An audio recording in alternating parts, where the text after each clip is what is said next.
नमस्कार मित्रों, क्या आपको पता है कि महापुरुष क्यों कहते थे जो जागत है वह पावत है, जो सोवत है वो खोवत है। हम अक्सर अपने परिवार के बुजुर्ग लोगों से सुनते हुए आ रहे हैं कि सुबह जल्दी उठना चाहिए। वे हमें सुबह उठने के 1000 फायदे गिनाते हैं। सभी बच्चों की माँ अपने बच्चों को स्वयं सुबह उठाती है, किंतु हमारी नई पीढ़ी तो देर रात तक जागते हैं और सुबह देर तक सोने को बड़ा ही फैशनेबल मानती है। दरअसल हमारे परिवार के लोग सुबह जल्दी उठने को लेकर जो भी बातें बताते हैं उनके पीछे बहुत बड़ी आध्यात्मिक बातें छुपी हुई हैं। इतना ही नहीं, सुबह जल्दी जागने को विज्ञान भी कहता है। वही विज्ञान उन्हें उनके पूर्वजों ने सिखाई थी और अब वो हमें सिखा रहे हैं।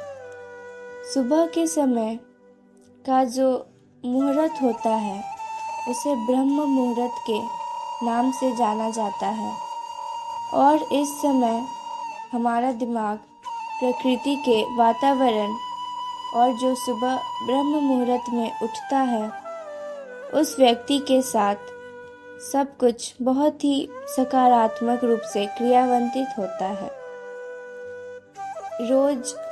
रोज सुबह के समय पर जो भी प्रार्थना या ध्यान किया जाता है उससे सकारात्मकता और सफलता मिलती है। प्रिय मित्रों, एक कथा व्याप्त है जिसमें सिर्फ ब्रह्म मुहूर्त के रहस्य के साथ एक ऐसी ध्यान की विधि बताई गई है जिससे अगर कोई 21 दिन अपनाता है तो वह अपने सपनों को साकार कर सकते हैं। उसे ब्रह्मांड की शक्तियों की विशेष मदद मिलने लगती है। इसके साथ ही वह व्यक्ति स्थिर और बुद्धिमान बन जाता है। तो आइए मैं आपको वह कथा सुनाती हूँ। एक समय की बात है, देवर्षि नारद जब आकाश मार्ग से होते हुए जा रहे थे तभी रास्ते में उनको इंद्र देवता मिले। वे नारद जी से पूछने लगे, हे नारद जी, मैंने देखा है कि प्रत्येक इंसान जो सुबह के समय ब्रह्म मुहूर्त में उठता है वह बहुत सुखी रहता है, ऐसा क्यों है? अब देवर्षि नारद जी को इस बात का ज्ञान नहीं था। उन्होंने इंद्रदेव से कहा कि हे इंद्रदेव, मैं आपको आपके प्रश्न का उत्तर कल दूंगा। और वहां से सीधे पहुँचे भगवान श्री कृष्ण की नगरी वृंदावन। और वहां पहुंचकर उन्होंने देखा कि भगवान श्री कृष्ण एक पेड़ के पास खड़े होकर बांसुरी बजा रहे थे। जैसे ही देवर्षि नारद भगवान श्री कृष्ण के पास पहुँचे, भगवान श्री कृष्ण ने बांसुरी बजाना बंद कर दिया और नारद जी से बोले, हे देवर्षि नारद, आप बड़े चिंतित दिखाई पड़ रहे हैं, आपको किस बात की चिंता है? तब देवर्षि नारद जी बोले, हे प्रभु, आज मैं आकाश मार्ग से होता हुआ बैकुंठ लोक की तरफ जा रहा था। तब रास्ते में मुझे देवराज इंद्र मिले। उन्होंने मुझसे पूछा कि हे देवर्षि नारद, जो लोग सुबह सुबह ब्रह्म मुहूर्त में उठते हैं वे सभी इतने खुश क्यों रहते हैं? हे प्रभु, मैं इसी प्रश्न का उत्तर जानने के लिए आपके पास आया हूँ। तब भगवान श्री कृष्ण कहते हैं, हे देवर्षि नारद, वाकई में इंद्रदेव ने आपसे यह प्रश्न पूछकर समस्त मानव जाति का कल्याण किया है। कलयुग के मानव के लिए यह प्रश्न इतना महत्वपूर्ण है कि जैसे शरीर में बसी हुई उसकी जान है। हे महर्षि नारद, मैं आपको इस प्रश्न का उत्तर एक कथा के माध्यम से बताऊंगा। आप इस कथा को अंत तक जरूर सुनना, और जो भी मनुष्य इस कथा को पूरा सुन लेगा वह कभी भी इस अवसर को अपने हाथ से जाने नहीं देगा। उसका ब्रह्म मुहूर्त का रहस्य जानकर पूर्ण जीवन बदल जाएगा। तब देवर्षि नारद बोले, हे प्रभु, आप कथा सुनाइए तो सही। मैं इस कथा को पूरा सुनूंगा और समस्त लोक जगत में विख्यात करूंगा। तभी भगवान श्री कृष्ण कथा सुनाना प्रारंभ करते हैं। एक समय की बात है, एक नगर में एक लड़का रहता था। वह लड़का अच्छा था, लेकिन उसकी एक खराब आदत थी।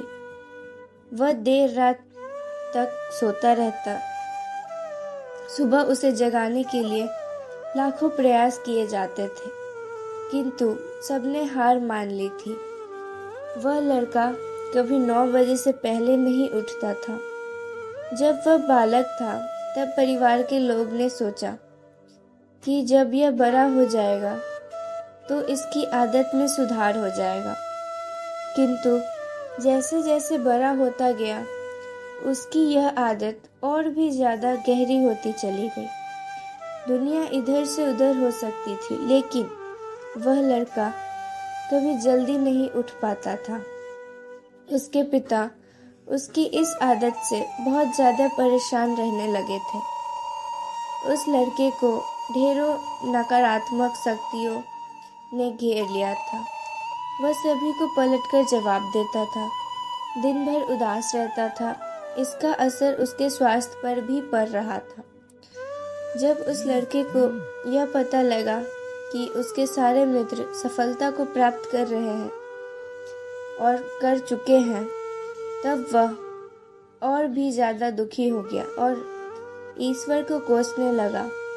वह बार बार कहता था कि मेरी किस्मत खराब है, किंतु उसके पिता अच्छी तरह से जानते थे कि उस लड़के के असफल होने के पीछे क्या कारण है। मित्रों, भगवान श्री कृष्ण कहते हैं, हे देवर्षि नारद, उसके पिता को किसी सन्यासी के बारे में पता चला तो वे तुरंत अपने बेटे की समस्या को लेकर सन्यासी के पास जा पहुँचे। पिता ने उस सन्यासी को बड़े ही विस्तार से अपने बेटे की आदतों के बारे में बताया। सन्यासी ने कहा कि कल आप अपने बेटे को इस आश्रम में आने को कहिए। पिता घर की ओर चला गया। उन्हें पता था कि अगर वे सीधे तरीके से बेटे को सन्यासी से मिलने के लिए कहेंगे तो वह कभी तैयार नहीं होगा। उन्होंने अपने बेटे को अपने पास बुलाया और कहा, तुम्हारे सारे मित्र जीवन में सफलता प्राप्त कर चुके हैं, क्या तुम सफल नहीं होना चाहते हो? लड़के ने उत्तर दिया, जरूर पिताजी, किंतु जब भी मैं अपने मित्रों से उनकी सफलता का रहस्य पूछता हूँ तब वे मुझे कुछ नहीं बताते हैं। पिता ने कहा, मुझे यह रहस्य पता चल गया है कि वह सभी क्यों सफल होते जा रहे हैं।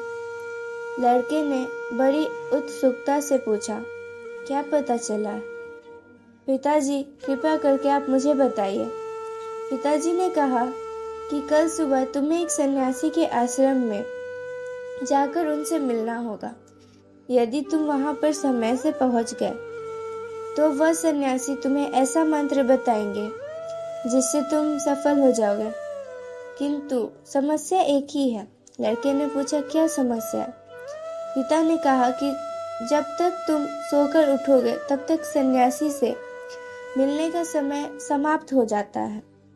लड़के ने कहा कि पिताजी, मैं कल पूरी रात जागता रहूंगा और सुबह सन्यासी से मिलकर आऊंगा। पिताजी ने कहा, ठीक है, सदैव उस सन्यासी की आज्ञा को मानना। पिता की बातें सुनकर वह लड़का बहुत अधिक उत्सुक हुआ जीवन में पहली बार उसने रात्रि जागरण किया, किंतु थोड़े ही समय में उसे नींद आ गई और वह सो गया। अगली सुबह जब वह उठा तो पता लगा कि सन्यासी से मिलने का समय समाप्त हो गया है। पिता ने लड़के की तरफ देखा और कहा कि तुम जीवन में कभी सफल नहीं हो पाओगे,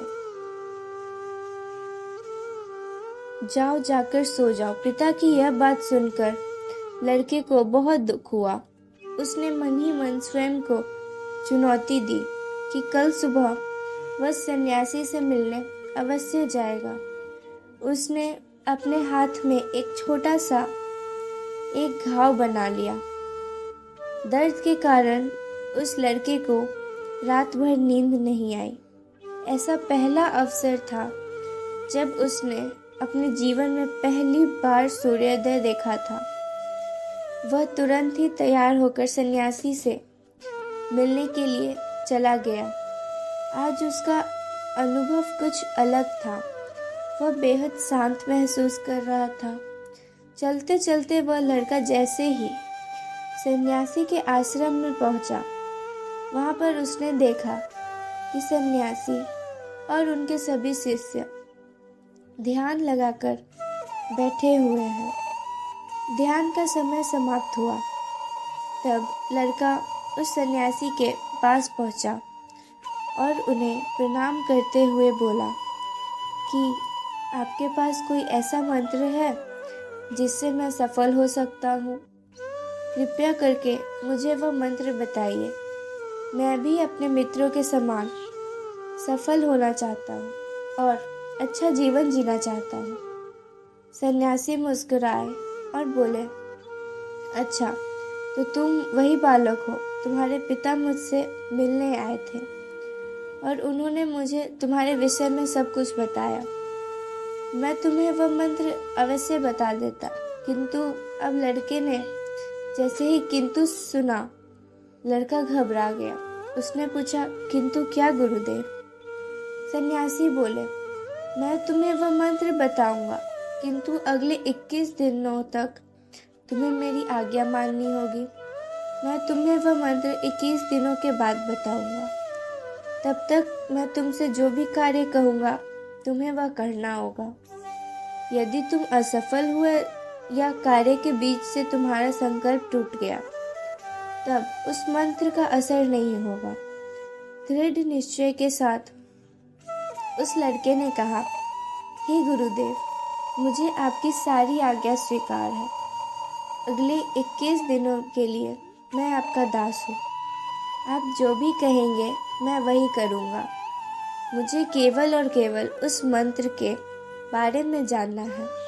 सन्यासी ने कहा, ठीक है, कल से तुम्हारे कार्य शुरू होगा। तुम इसी आश्रम में निवास करोगे।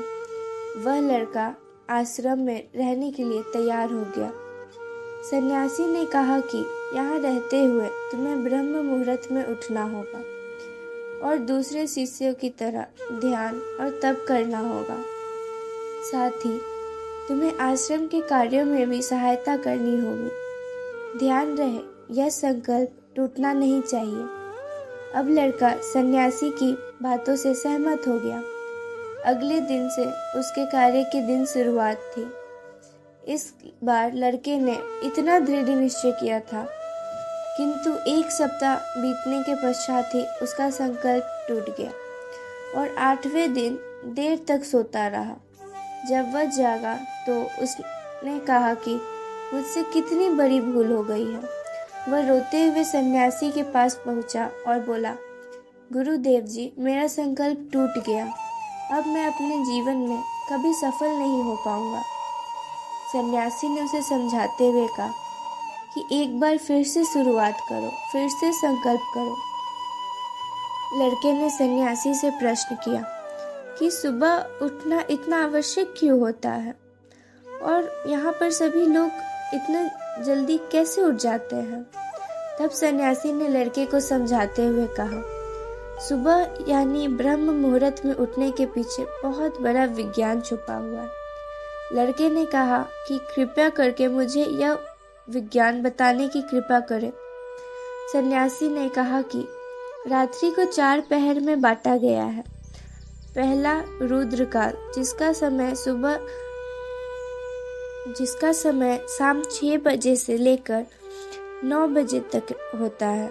दूसरा राक्षस काल, जिसका समय 9 बजे से 12 बजे तक का होता है। तीसरा गंधर्व काल, जिसका समय रात्रि 12 बजे से 3 बजे तक होता है। और सबसे अंत में जो पहर आता है उसे मनोहर काल कहते हैं। इस समय को ब्रह्म मुहूर्त या अमृत बेला के नाम से भी जाना जाता है। इसका समय 3 बजे से सुबह 6 बजे तक होता है, जिसमें 3:30 से लेकर 5:30 तक बहुत ही महत्वपूर्ण समय होता है।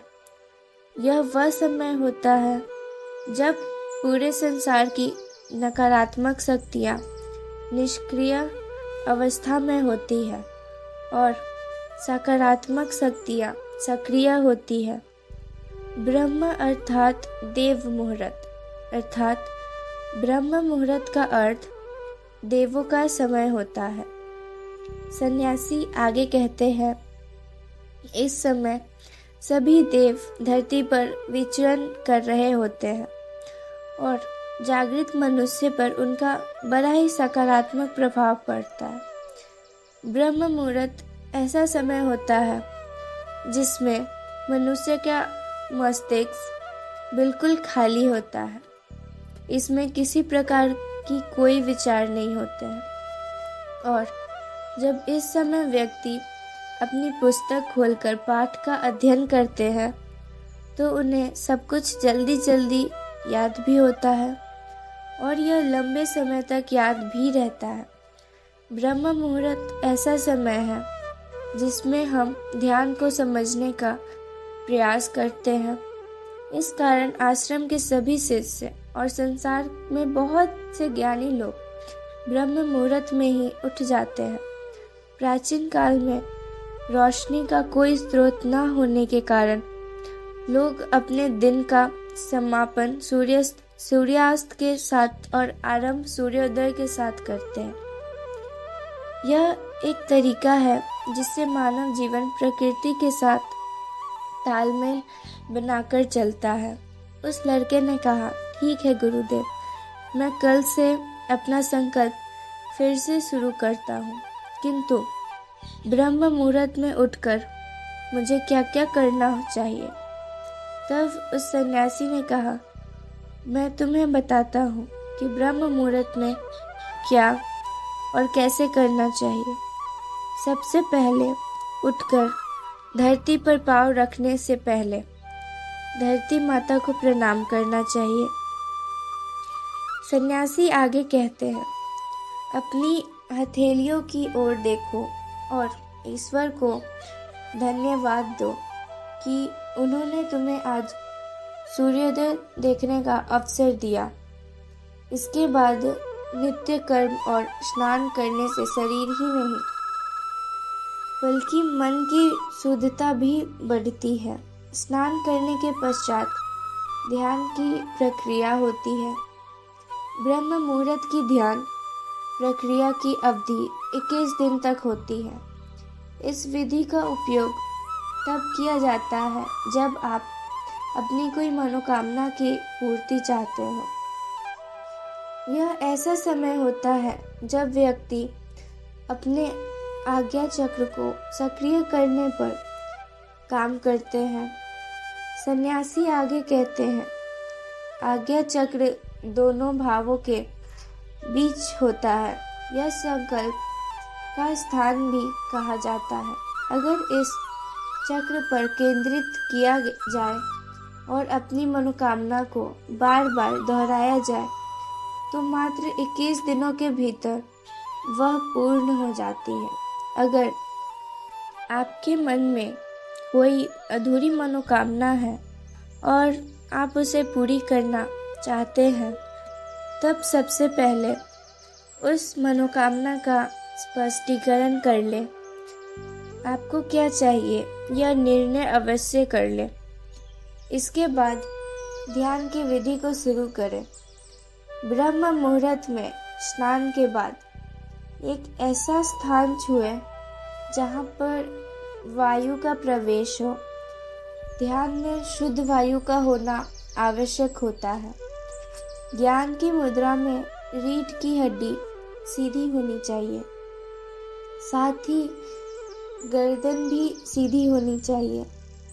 सुखासन की अवस्था में दोनों हाथों को घुटनों पर रखकर आंखें बंद करके बैठ जाए।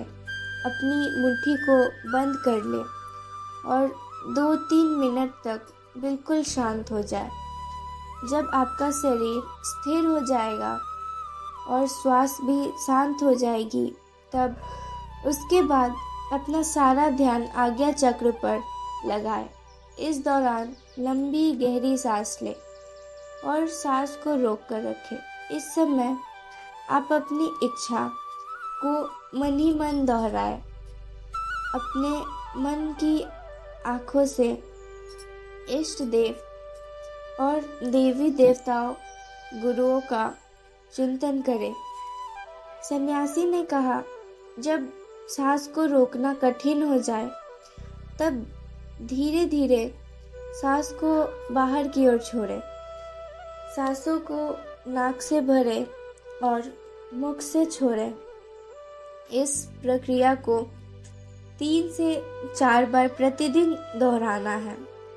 ऐसा प्रतिदिन करने से आपकी जो मनोकामना है वह अवचेतन मन तक अवश्य पहुंच जाएगी और इच्छा पूर्ति जल्दी होगी। आज्ञा चक्र सक्रिय होता है और हमारी आज्ञा को पूरा करता है। सांस को रोककर रखने के दौरान शरीर में आपातकाल स्थिति हो जाती है, जिससे कि आप बेकार की बातें सोचने और विचार करने से बचते हैं। इससे मन की एकाग्रता बढ़ती है। तब इच्छाएं अवचेतन मन में पहुंचती है। ब्रह्म मुहूर्त के समय पर ईश्वर की विशेष कृपा होती है और कोई भी व्यक्ति जब अपनी मनोकामना को इस समय दोहराता है तो उसकी इच्छा जल्द से जल्द पूरी होती है। इस प्रकार सन्यासी ने उस लड़के को ब्रह्म मुहूर्त का महत्व बताया। अगले 21 दिनों तक उस लड़के ने बड़े ही मन के साथ इस प्रक्रिया को अपनाया। अब वह बहुत ही अनुशासित और शांत स्वभाव का व्यक्ति बन चुका था। उस लड़के ने जैसे ही अपना संकल्प पूरा कर लिया, उसके पश्चात वह व्यक्ति बड़े ही प्रसन्न भाव से सन्यासी के पास पहुंचा और कहा, हे गुरुदेव, मैंने 21 दिनों का संकल्प पूरा कर लिया है। अब कृपया करके मुझे सफल होने का मंत्र बताइए। तब उस सन्यासी ने मुस्कुराते हुए कहा, पिछले 21 दिनों से जो अभ्यास तुम करते हुए आ रहे हो वही तुम्हारी सफलता का मंत्र है। जो व्यक्ति ब्रह्म मुहूर्त में उठकर ध्यान प्रक्रिया को सही से करते हैं वह जीवन में कभी असफल नहीं हो सकते। तुम्हें ब्रह्म मुहूर्त का रहस्य पता चल चुका है। अब इसे जीवन प्रयत्न करो। तुम्हें जीवन के लक्ष्य और सफलता दोनों प्राप्त होगी। उस व्यक्ति ने सन्यासी को धन्यवाद दिया और ब्रह्म मुहूर्त के नियमों का पालन जीवन पर्यंत तक करने का वादा भी किया। प्रिय मित्रों, अब आपको पता चल गया होगा कि ब्रह्म मुहूर्त का क्या होता है। तब देवर्षि नारद जी बोले, हे प्रभु, अब मुझे ब्रह्म मुहूर्त का संपूर्ण ज्ञान हो गया है। इतना कहकर नारद जी ने भगवान श्री कृष्ण को धन्यवाद दिया और इंद्रदेव के पास जाकर उन्हें ब्रह्म मुहूर्त का संपूर्ण ज्ञान दिया। तो प्रिय मित्रों, आप भी अगर अपने जीवन में हमारी प्राचीन परंपरा को अपनाओगे तो आपके जीवन में बहुत ही जल्द सब कुछ बदल जाएगा। ब्रह्म मुहूर्त के दौरान उठने की कई लाभ हैं। ब्रह्म मुहूर्त का हमारे शास्त्रों में बेहद महत्व है। ब्रह्म मुहूर्त में ध्यान करना बहुत फायदेमंद होता है। ब्रह्म मुहूर्त में नकारात्मक सोच से दूर रहना चाहिए। यह समय बहुत शुभ होता है। ऐसी मान्यता है कि इस दौरान धरती पर भगवान आते हैं और अपने भक्तों की सभी इच्छाएं पूर्ण करते हैं। इसलिए हमारे घर के बड़े जल्दी उठने की सलाह देते हैं। हालांकि इस दौरान उठने के कई फायदे भी हैं। सूर्य की पहली किरण पृथ्वी पर पड़ने से पहले बिस्तर को छोड़ देना चाहिए। इससे स्वास्थ्य अच्छा रहता है और दिमाग भी तेज रहता है। ब्रह्म मुहूर्त एक ऐसी समय अवधि है जो मानव शरीर को कई लाभ के साथ दिव्य आशीर्वाद देती है। ब्रह्म मुहूर्त में उठने वाले लोग बुद्धिमान व उत्साही होते हैं और सोते रहने वालों का जीवन निस्तेज हो जाता है। आयुर्वेद के अनुसार इस समय बहने वाली वायु को अमृत तुल्य कहा गया है। ब्रह्म मुहूर्त में उठकर टहलने से शरीर में संजीवनी शक्ति का संचार होता है। यह समय अध्ययन के लिए भी सर्वोत्तम बताया गया है, क्योंकि रात को आराम करने के बाद सुबह जब हम उठते हैं तो शरीर तथा मस्तिष्क में भी स्फूर्ति और ताजगी बनी रहती है। सुबह ऑक्सीजन का लेवल भी ज़्यादा होता है तो मस्तिष्क और अतिरिक्त ऊर्जा प्रदान करता है, जिससे चलते अध्ययन बातें स्मृति कोश में आसानी से चली जाती है। इस समय संपूर्ण वातावरण शांतिमय और निर्मल होता है। देवी देवता इस काल में विचरण कर रहे होते हैं। सत्व गुणों की प्रधानता रहती है। प्रमुख मंदिरों के पट भी ब्रह्म मुहूर्त में खोल दिए जाते हैं तथा भगवान का श्रृंगार व पूजन भी ब्रह्म मुहूर्त में किए जाने का विधान है। जल्दी उठने में सौंदर्य, बल, विद्या और स्वास्थ्य की प्राप्ति होती है। यह समय ग्रंथ रचना के लिए उत्तम माना गया है। वाल्मीकि रामायण के मुताबिक माता सीता को ढूंढते हुए श्री हनुमान ब्रह्म मुहूर्त में ही अशोक वाटिका पहुँचे, जहाँ उन्होंने वेद व यज्ञ के ज्ञाताओं के मंत्र की उच्चारण की आवाज़ सुनी। सुबह सूर्योदय होने से पहले उठने वाले व्यक्ति का स्वास्थ्य अच्छा रहता है। इसलिए बुद्धिमान लोग इस समय को व्यर्थ नहीं गंवाते। सुबह जल्दी उठने वाला व्यक्ति स्वस्थ, सुखी, ताकत वाला और दीर्घायु होता है। वैज्ञानिक शोधों से ज्ञात हुआ है कि ब्रह्म मुहूर्त में वायुमंडल प्रदूषण रहित होता है। इसी समय वायुमंडल में ऑक्सीजन की मात्रा से अधिक होती है, जो फेफड़ों की शुद्धि के लिए महत्वपूर्ण होती है। शुद्ध वायु मिलने से मन, मस्तिष्क भी स्वस्थ रहता है। तो मित्रों, उम्मीद करती हूँ कि आपको वीडियो पसंद आई होगी। वीडियो को लाइक ज़रूर करें और हमारे चैनल को सब्सक्राइब करें। वीडियो देखने के लिए आप सभी का धन्यवाद।